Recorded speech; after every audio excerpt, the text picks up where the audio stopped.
G'day folks, well here is the situation at the end of day 2 of this Tinian campaign. It's the end of the 25th of July and it's really been a back and forth day. Although the situation right now may not look like it, the Americans have really struggled midway through the day.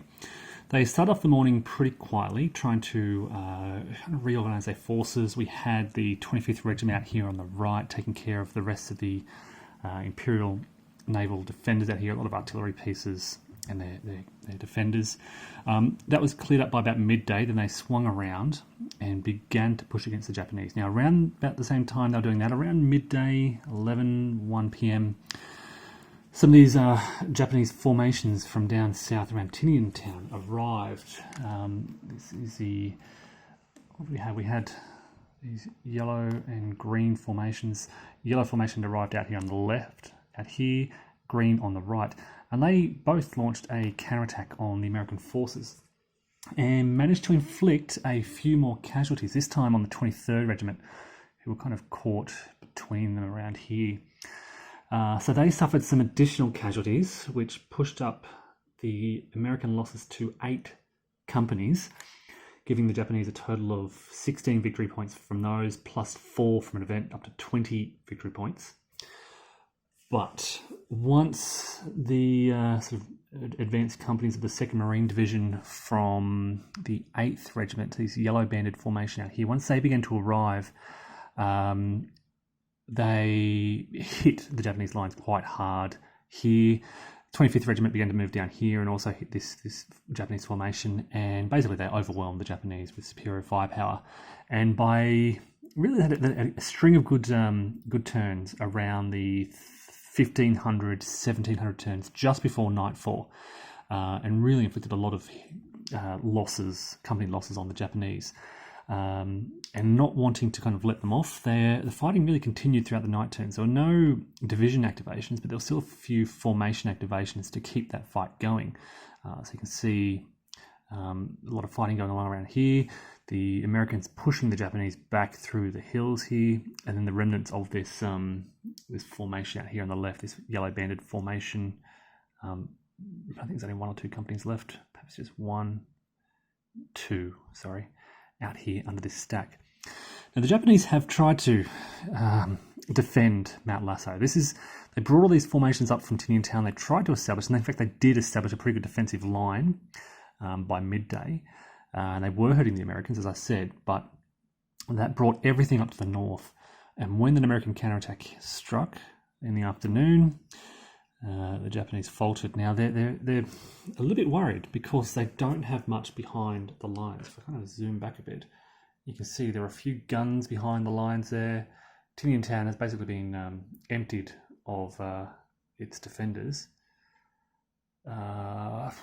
So there aren't many infantry companies left defending for the Japanese. A few, 1, 2, 3, 4, 5, 6. These are naval defenders here. 6, 7, 8, 9, 10. 2 on their way. 10 infantry companies left.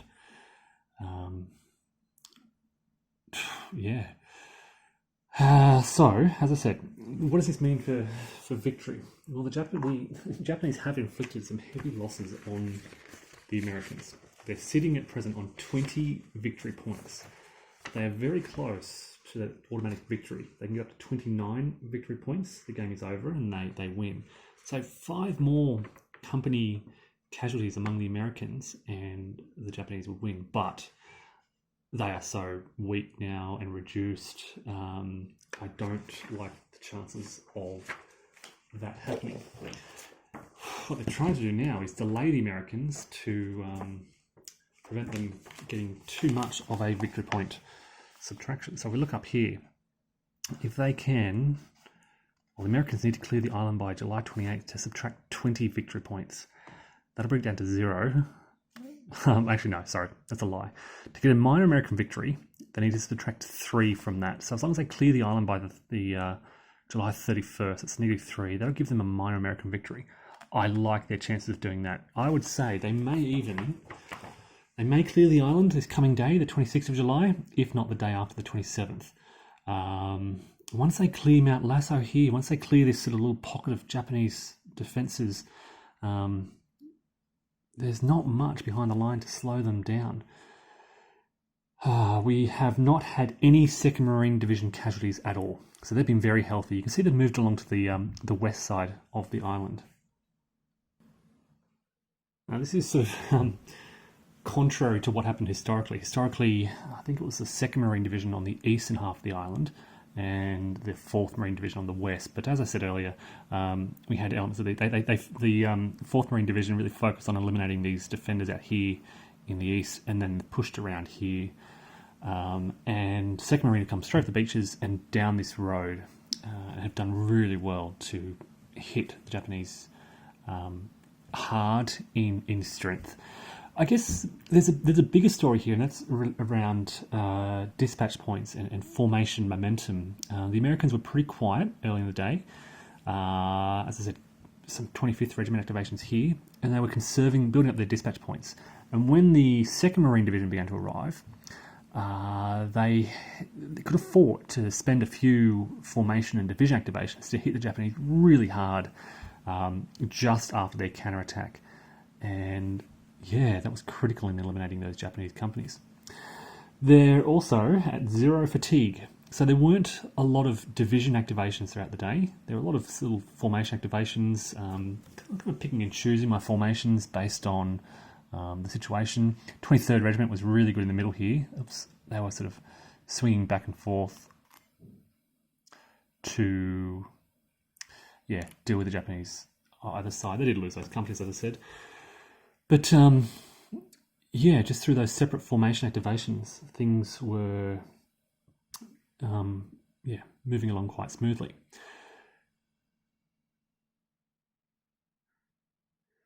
The Americans, over here, crikey.